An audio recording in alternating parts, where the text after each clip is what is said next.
তো বন্ধুরা, আপনারা দেখতে পাচ্ছেন আমি মাত্র 2 দিন খেলে আমার ডিভিশনের MP5-এর টপ 13-এ আছি 4900 গ্লোরি নিয়ে। তো কিভাবে আসলাম 2 দিনে তার একটা ছোট অভিজ্ঞতা শেয়ার করে আপনাদের সাথে। সামনে একটি নিয়ে আছে, মাথা দেখালি হেডশট ভাই, মাথা দেখানো যাবে না আমাকে। যখন চলে এসেছে এখান থেকে যাই, একটু কেটে নিলাম আর কি।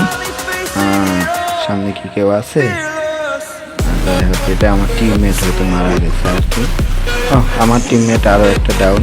এখন 3জন আর আমি একা। সামনে কি আমার সামনে মাথা কেন? আমার সামনে মাথা দেখানো নিষেধ। মাথা দেখলেই হেড, কোনো কথা নাই। ফ্রিজ মারতেছে, হিল করে নি, ডাউন করা এনিমিও হেডে যাবে, কোনো কথা নাই। যাই হোক, ওয়ালটা ভেঙে নি যাতে রিভাইভ না দিতে পারে। যাই হোক, ওজনেই মারা যাবে আর কি। অলরেডি আমার 3টা কিল হয়ে গেছে।